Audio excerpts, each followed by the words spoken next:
Hello everyone. आज के इस वीडियो में हम देखेंगे इम्प्रूवमेंट एग्ज़ाम महाराष्ट्र बोर्ड की जुलाई 2022 का फिजिक्स पेपर। उसमें से हम न्यूमेरिकल्स देखेंगे और हमारा पहला क्वेश्चन है यहाँ पे ऑसिलेशन पे बेस्ड।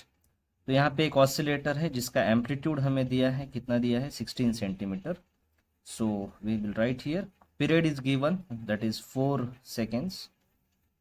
एंड देखिए यहाँ पे हमें टाइम निकालना है जब particle x is equal to 16 centimetre से लेके x is equal to 8 centimetre तक जा रहा है।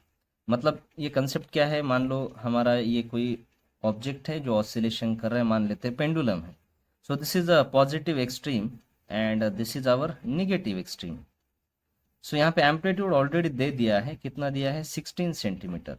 मतलब पार्टिकल अगर मेन पोजीशन से शुरू करता है सो मैक्सिमम डिस्प्लेसमेंट कितनी होनी चाहिए, उसकी उसकी होनी चाहिए 16 सेंटीमीटर। लेकिन यहाँ पे दिया है कि वो स्टार्ट कहाँ से कर रहा है, मोशन मोशन स्टार्ट कर रहा है यहाँ से, मतलब पॉजिटिव एक्सट्रीम से। सो 16 सेंटीमीटर से मान लो वो शुरू करता है तो कहाँ तक जाता है, 8 सेंटीमीटर तक। मतलब यहाँ से लेके यहाँ तक ये जो डिस्टेंस उसने कवर किया है वो कितना है, 8 सेंटीमीटर। सो डिस्प्लेसमेंट जो हुई है पार्टिकल की वो कितनी हुई है, 8 सेंटीमीटर। तो हमें पता है कि अगर मेन पोजीशन से अगर वो शुरू करता है तो डिस्प्लेसमेंट किस तरह से दे दी जाएगी, ए साइन ओमेगा टी। और अगर वो एक्सट्रीम से शुरू करता है तो डिस्प्लेसमेंट हम देते हैं क्या, x is equal to a cos omega t. तो हमें यहाँ पे डिस्प्लेसमेंट जो दी गई है वो दी गई है एक्सट्रीम पोजीशन से वो अगर शुरू करता है तो मतलब उसने डिस्प्लेसमेंट कितनी की है, 8 सेंटीमीटर। ओके, सो हम यहाँ पे निकालेंगे time interval. So what we can write, हमें निकालना है time. So x is equal to, we know the relation, if it is starting from extreme position, x is equal to a cos omega t. Put the value of x। So 16 से लेके 8 तक जा रहा है, मतलब हमारे displacement है 8 centimetre, amplitude है 16 और cos ओमेगा टी, हमें टाइम निकालना है। तो therefore cos omega T is equal to how much, 8 upon 16. So you will get 1 by 2. So cos omega 2 is equal to 1 by 2. So omega t कितना आएगा, omega t is equal to cos inverse of 1 by 2. So cos inverse of 1 by 2, you know 60 degree cos 60 का value होता है 1 by 2. So omega t बन गया 60 degree. अब 60 degree मतलब कितना, pi by 3. So this gives us, put the value of omega 2 pi by t into t, which is equal to pi by 3. So pi will be cancelled, so you will get a small t is equal to how much, capital T upon 6. तो आप ये shortcut भी use कर सकते हो कि जब कभी आपको पार्टिकल का मोशन दिया है एक्सट्रीम पोजीशन से लेके exactly half of the amplitude, then आप सिंपली टाइम पीरियड को डिवाइड कीजिए 6 से तो आपका आंसर आ जाएगा। तो यहाँ पे टाइम रिक्वायर्ड कितना होना चाहिए, t by 6. So which gives us what, 4 upon 6. So that will be 2 by 3 seconds. So this will be our correct answer, that is second option. So let's move on to the next question, which is again of the from electricity chapter, that is potentiometer. तो अब potentiometer के बारे में हमें पता है कि what are the applications of potentiometer. हमें पता है हम क्या कर सकते हैं, ईएमएफ कंपेयर कर सकते हैं, E1 up by E2 is equal to what, L1 upon L2, where L1 is the balancing length for E1 and L2 is the balancing length for E2। या फिर हम sum and difference method use कर सकते हैं, जैसे कि E1 plus E2 upon E1 minus E2 is equal to कितना होगा, L1 अपॉन L2। या फिर इसको इस तरह से लिखा जाएगा, E1 upon E2 is equal to L1 plus L2 upon L1 minus L2। सब मेथड पता है आपको कि अगर आप कोई सेल को नेगेटिव टर्मिनल से दूसरे सेल के पॉजिटिव टर्मिनल को अटैच करेंगे, नेगेटिव एंड नेगेटिव पॉजिटिव के साथ, तो वो जाएगा सम मेथड। और डिफरेंस मेथड में आप नेगेटिव को नेगेटिव के साथ और पॉजिटिव को पॉजिटिव के साथ अटैच कर दोगे तो वो बन जाएगा आपका डिफरेंस मेथड। सो ये दोनों डिफरेंस मेथड है और ये सम मेथड है। तो अगर सम और डिफरेंस मेथड होगी तो हम ईएमएफ कंपेयर कर सकते हैं, या फिर जनरली अगर बैलेंसिंग लेंथ दे दी जाए तो हम ईएमएफ कंपेयर कर सकते हैं। ये हो गया one of the application to compare the EMF. Second application क्या है कि हम इंटरनल रेजिस्टेंस कैलकुलेट कर सकते हैं। तो इंटरनल रेजिस्टेंस के लिए हमारे पास इक्वेशन आ जाएगा L1 minus L2 minus L1 upon L2 minus 1 into what R, जो भी रेजिस्टेंस आपने जोड़ा है शंट में। तो यहाँ पे अगर आप करोगे तो यहाँ आएगा L1 minus L2 upon L2 into what R. So this will be our relation for this particular question. So let's see what is given data. So we have the resistance which is to be shunted, that is 2 ohm। और पहली बार में जो हमें balancing length मिली थी वो मिली थी 240 centimetre की, और दूसरी बार जब हमने इस 2 ओहम को अटैच कर दिया तो हमें बैलेंसिंग लेंथ मिली थी कितनी, 120 centimetre. So the internal resistance हमें निकालना है। So very easy question. R is equal to L1 minus L2 upon L2 into what R। So first time balancing length थी 240 माइनस L2 था हमारा 120, सो डिवाइडेड बाय L2 कितना है यहाँ पे 120 इंटू R कितना है 2। सो यहाँ पे 240 minus 120 that is 120 upon 120 into कितना 2, सो कितना आ जाएगा 2 ohm. That means our internal resistance कितना है 2 ohm. So second option will be the correct answer. Let's move to the next question. The third question for MCQ, here it is, a small piece of metal wire is dragged across the gap। तो magnet दिया है, जो time दिया है कितने समय के लिए उसको ड्रैग किया गया है, that is 0.5 second, and the magnetic flux between the pole pieces is also given. So it is simple based on the Faraday's law and Lenz law. So we will write the given data like this. So change in flux हमें दिया है, in short कितना दिया है 8 into 10⁻⁻4 weber. सो ये time हमारा बन गया dt, हमें निकालना है E। तो हमें पता है formula E is equal to क्या, minus dy upon dt। Let's quickly revise the concept. तो हमें पता है फैराडेज के दो लॉ हैं, Faraday's law, first law which is also called as what, qualitative law, और second law which is also called as what, quantitative law। So first law हमें ये बताता है कि अगर आप किसी पर्टिकुलर सर्किट का फ्लक्स चेंज कर दोगे तो क्या हो जाएगा, EMF इंड्यूस हो जाएगा। तो मतलब ये कैरेक्टरिस्टिक्स बताता है किसका, E डेवलप हो रहा है इसका। और सेकंड लॉ हमें बताता है कि जो E डेवलप हो रहा है वो किसके साथ प्रोपोर्शनल है, it is proportional to what, dy upon dt। और अगर आप इसमें लेंस लॉ ऐड कर दोगे तो लेंस लॉ हमें ये बताता है कि जो भी EMF इंड्यूस हो रहा है उसकी वजह से जो करंट है वो मैग्नेटिक फील्ड क्रिएट करेगा, और वो मैग्नेटिक फील्ड जिसकी वजह से, किसकी वजह से EMF इंड्यूस हुआ है, फ्लक्स की वजह से, तो उसको अपोज करेगा। So that is why we get the final relation E is equal to what, minus dy upon dt। सो हमें यहाँ पे निकालना क्या है E, तो let's put the value, forget about the minus sign, it shows that the induced current and the magnetic field produced by induced current will oppose the change in flux। So E is equal to d phi by dt. So 8 into 10⁻⁻4 upon 0.5. So you will get simply 80/5, that means 16 into 10⁻⁻4. So which you can write 1.6 into 10⁻⁻3 volt. That means you will get 1.6 millivolt. So that will be our first option, 1.6 millivolt. Let's move to the next question. Question number 4, which is for 1 mark, and this is very important question. So where we will get decay constant per year। See here you will keep in mind that अगर half life हमें days में दिया है तो decay constant days में आएगा, पर days में, और अगर ये ईयर्स में दिया है तो हमें उसे पर ईयर में कैलकुलेट करना है। यहाँ पे तो सीधा सा सवाल है कि हमें ईयर में दिया है और हमें क्या निकालना है, डिके कांस्टेंट पर ईयर में। तो हाफ लाइफ का फॉर्मूला क्या है, हाफ लाइफ का formula, half life of any parent nuclei is equal to 0.693 upon what, lambda. Lambda is our constant, that is decay constant. अब ये पहले हम कंसेप्ट को रिवाइज करते हैं कि एक्चुअली होता क्या है। तो हमें पता है decay law of radio activity, मतलब कोई पैरेंट न्यूक्लिया है और वो डिसइंटीग्रेट हो रहा है, डिके हो रहा है, तो उसके हम नंबर ऑफ पार्टिकल्स के बारे में बात कर रहे हैं। तो डिके लॉ क्या बताता है हमें कि कुछ समय बाद या टाइम t बाद जितने भी नंबर ऑफ पार्टिकल्स है उसको हम रिप्रेजेंट कर सकते हैं जो नंबर ऑफ पार्टिकल्स इनिशियली थे, मतलब कब थे कि time T is equal to 0 के वक्त जो पार्टिकल थे उसको हम डिनोट करेंगे एन नॉट से। तो आफ्टर टाइम टी कितने पार्टिकल हैं, तो number of particles after time T will be equal to N naught e to the power minus lambda into T. ये हमारा डी के लॉ है। अब इस डी के लॉ में हमें हाफ लाइफ निकालना है, मतलब नंबर ऑफ पार्टिकल कितने हो गए, हाफ हो गए। तो इस एन ऑफ टी मतलब number of particles after time T, इसकी जगह पे हम लिखेंगे N not by two, which you will give us the N not E minus lambda T. So यहाँ पे कैंसिल आउट हो जाएगा और हमें क्या मिलेगा, ए टू द पावर लैम्बडा। अब ये टी जो है हमारा हाफ लाइफ है, क्योंकि हमने इसको एज्यूम कर दिया है कि it is half of the initial after time T value.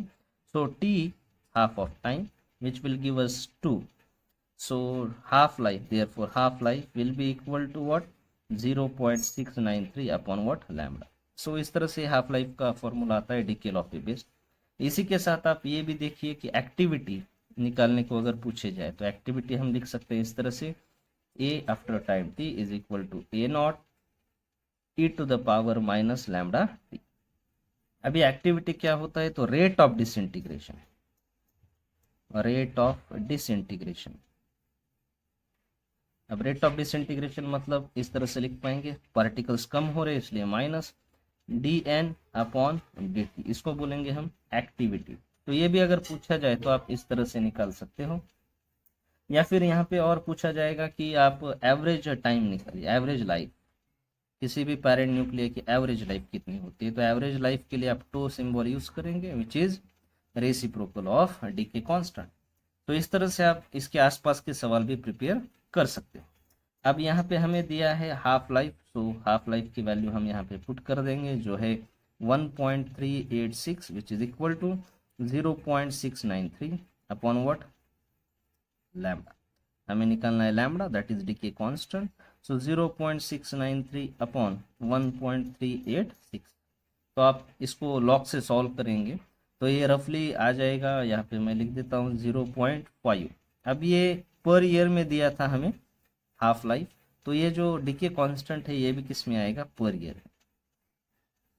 तो फिर सवाल आता है कि आपको अगर इसको कन्वर्ट करना है, मतलब अगर पर डे में पूछा जाए तो इसको आप डिवाइड कर दोगे, किससे डिवाइड कर दोगे, 365 से, तो ये बन जाएगा पर डे।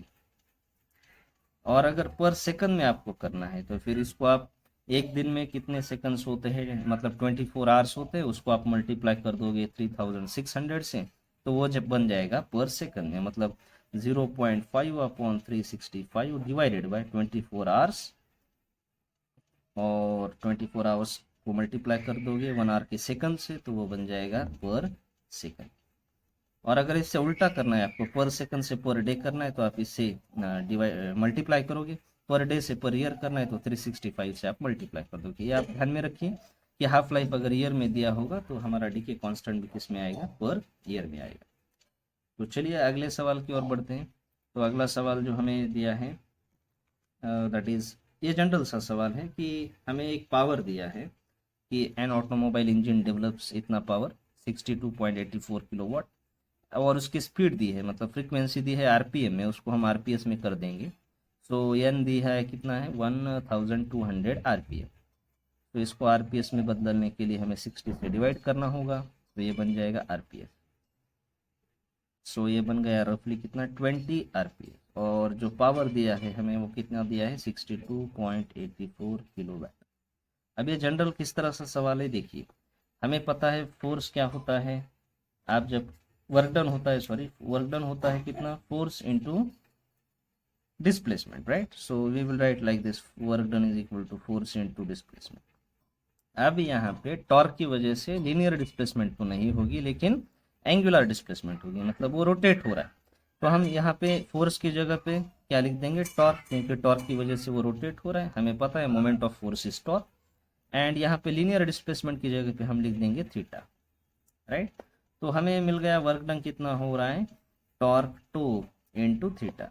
और पावर की जनरल डेफिनेशन क्या होती है, पावर की general definition work done per unit time और rate of change of work done per unit change in time. तो हम यहाँ पे वैल्यू रख देंगे वर्क डन की, तो डी बाई डी टी, यहाँ पे वर्क डन की value torque 2 into what, theta. तो ये टॉर्क तो कांस्टेंट है for a particular motion, so D theta upon D T. So torque to into, अब ये बन गया rate of change of angular displacement, जिसे कहेंगे हम कि व्हाट, एंगुलर वेलोसिटी। सो अब हमें यही फॉर्मूला यूज करना है इस पर्टिकुलर क्वेश्चन में। So power p is equal to, we can write torque to into omega, और ओमेगा की वैल्यू हमें पता है, इट इज 2 पाई n दिया है हम, और पावर भी दिया है, तो हमें क्या निकलना है, torque. So therefore finally torque to is equal to power upon 2 pi n। So power की वैल्यू रख देंगे 62.84। अब ये किलो है तो इसको यहीं पे हम लिख देंगे 10⁻³ वाट, तो इंटू 10⁻³ वाट डिवाइडेड बाय 2 पाई की वैल्यू 3.142, और n हमने कैलकुलेट किया है पर सेकंड में, that is 20 revolution per second. तो इसको हम सॉल्व करेंगे। अब यहाँ पे कैलकुलेशन करते वक्त आपको ध्यान देना है कि इसका डबल, पाई का डबल ये वैल्यू दी है, तो पॉइंट को एडजस्ट करना है। तो मैं यहाँ से एक शिफ्ट कर देता हूँ, 6.284, ये बन गया 10⁻⁴ डिवाइडेड बाय, यहाँ पे नीचे 2 से मल्टीप्लाई कर देंगे तो वो आ जाएगा 6.284 इंटू 20, तो ये कैंसिल आउट हो जाएगा, तो यहाँ पे रहेगा 1/20 इंटू 10⁻⁴। फाइनली सो जो टॉर्क है वो हमें मिल जाएगा, कितने में मिल जाएगा, न्यूटन मीटर में। तो इसको आप सॉल्व कीजिए तो आपका जो आंसर आने वाला है वो लगभग आ जाएगा 500 न्यूटन मीटर। तो यहाँ पे दिया था वर्क डन हमें दिया था कितना, लगभग 104। So it will be minus because work is done on the system. तो चलिए हमें निकलना है change in internal energy, that is delta U. अब बाय फर्स्ट लॉ हमें पता है delta U is equal to Q minus W. तो फर्स्ट लॉ क्या होता है, फर्स्ट लॉ का स्टेटमेंट, फर्स्ट लॉ है heat energy is equal to change in internal energy plus work done. So put the value here, q is minus 125 minus work done is how much, minus 104. So it becomes minus 125 plus 104. So you will get minus 21 kilojoule. तो यहाँ पे अब ये minus sign हमें ये बताता है कि there is decrease in internal energy, right. So this will be our answer, -21 for the given question. तो चलिए इस सवाल में हम देखेंगे कि हमें क्या क्या दिया गया है। यहाँ पे ईएमएफ दिया गया है कॉइल पे, और उसके साथ ही साथ हमें दिया है increasing rate, that is current का रेट दिया है। सो हम यहाँ पे लिख पाएंगे इस तरह से कि E is equal to, that is EMF is how much, it is 96 millivolt, और जो रेट दिया है करंट का, that is di/dt। if you read it you will get a di/dt is equal to how much, 1.20 ampere per second. और हमें पूछा गया है what is the mutual inductance. अब म्यूचुअल इंडक्टेंस के लिए आपको बेसिक से कंसेप्ट्स पता होने चाहिए, उसके 2-3 डेफिनेशंस पता होनी चाहिए। वन ऑफ द डेफिनेशन जो यहाँ पे हम यूज कर पाएंगे कि mutual inductance is equal to EMF developed in a secondary due to change in the current in primary, that is rate of change of current of a primary coil। तो इस प्रकार से हम इसको डिफाइन भी कर पाएंगे, और हमें और कुछ चीज़ें इसके बारे में पता होनी चाहिए, जैसे कि म्यूचुअल इंडक्टेंस दिया जाएगा K under square root L1 into what L। What is K? K is called as, yes can you remember, measure of a portion of flux that reaches coil 2 which is in the vicinity of coil 1। So measure of portion of flux that reaches coil 2 which is in the vicinity of coil 1, जिसे हम कहेंगे क्या, coefficient of coupling, इसे कहेंगे coefficient of coupling. सो अगर K की वैल्यू होती है 1 तो कॉइल्स आर परफेक्टली कपल्ड। अगर K की वैल्यू होती है greater than 0.5 so coils are tightly coupled, और अगर K की वैल्यू होती है लेस देन 0.5 तो हम कहेंगे कि कॉइल्स आर लूजली कपल्ड। ये चीज़ें आपको ध्यान में रखनी है। और चलो क्वेश्चन की ओर आते हैं। तो क्वेश्चन में हमें म्यूचुअल इंडक्टेंस निकालना है। ईएमएफ दिया है कितना 96 मिली वोल्ट, तो उसको हम कन्वर्ट करेंगे 10⁻³ से मल्टीप्लाई करके, डिवाइडेड बाय ये D I by D T already दिया है, यूनिट देख के भी आपको पता चलना चाहिए। So we will write 1 point. So it gives us the if you 960 by 12 you will get 80 into 10⁻³ what unit क्या होना चाहिए Henry, so we will write 80 milli Henry। so this will be the answer for the given question। अब यहाँ पे unit पे भी आप ध्यान दे सकते हैं, जैसे कि volt ampere second will be ohm second, so you will get 1 Henry is equal to how much 1 ohm second। so accordingly you can write the unit। So let's move to the next question, so which is based on the magnetic field and how the motional EMF works। अब motional EMF का क्या concept है कि जब कभी आप motion कर रहे हैं और उसकी वजह से आप EMF पे डेवलप हो रहा है। मोशन आप कंडक्टर का भी कर सकते हो और मैग्नेट का भी कर सकते हो। तो यहाँ पे पर्टिकुलरली इस क्वेश्चन में आपको दिया गया है कि आप जो पर्टिकुलरली कंडक्टर है उसका अगर आप मोशन करोगे तो क्या होगा। तो हमें एक डेरिवेशन पता है कि मान लो हमारी ये मैग्नेटिक फील्ड है, इस मैग्नेटिक फील्ड में इनटू द पेपर ऑब्वियसली इस मैग्नेटिक फील्ड में हम कोई रेक्टेंगुलर वायर को मूव कर रहे हैं, मान लो इधर ये हमारी वेलोसिटी की डायरेक्शन, तो ये हमारी होगी इलेक्ट्रिक फील्ड की डायरेक्शन। तो यहाँ पे जो भी मैग्नेटिक फील्ड होगी वो magnetic field into the paper होगी। और दूसरी जो ज़रूरी चीज़ है, हम थीटा मोशन जो कर रहे हैं किसी पर्टिकुलर कंडक्टर का, वो जो थीटा होगा वो theta is angle between magnetic field and the velocity. So हमें जो यहाँ पे इस मोशन की वजह से जो ईएमएफ डेवलप होगा उसको हम देते हैं किस तरह से, हम देते हैं work done per unit charge that is force into L upon what Q. अब फोर्स क्या होगा, लोरेंस फोर्स हमें पता है Q V B sine theta into what L divided by हमारा क्यू क्यू कैंसिल हो जाएगा और हमें इक्वेशन मिलेगा E that is EMF developed due to motion of a conductor, motional EMF will be equal to BLV sin theta। तो ध्यान रखिए theta is the angle between what magnetic field and the velocity. तो अब यहाँ पे maximum कब मिलता है थीटा, तो अगर ये 90 होगा मतलब angle between magnetic field and the velocity vector is 90 degree, so we will get the relation BLV। so this is maximum EMF developed when you perform a motion of a conductor in a uniform magnetic field. So इसी पे based ये सवाल है। तो हमें given data क्या क्या दिया है वो देखेंगे। अब ये जो विंग स्पैन दिया है एयरक्राफ्ट का, मतलब ये हमारा काइंड ऑफ अ कंडक्टर है जिसकी लेंथ दी गई है, तो हम यहाँ पे लिखेंगे L is equal to how much 50 metre. और यहाँ पे मैग्नेटिक फील्ड हमें दी है, कितनी दी है 6 इंटू 10⁻⁻5 टेस्ला। हमें वेलोसिटी जो है उसको कैलकुलेट करना है और EMF जो दिया गया है वो दिया गया है 1.2 वोल्ट। तो इस प्रकार से हमारा गिवन डाटा होगा। तो हमें पता है EMF developed due to motion of a conductor that is motional EMF is given by BLV।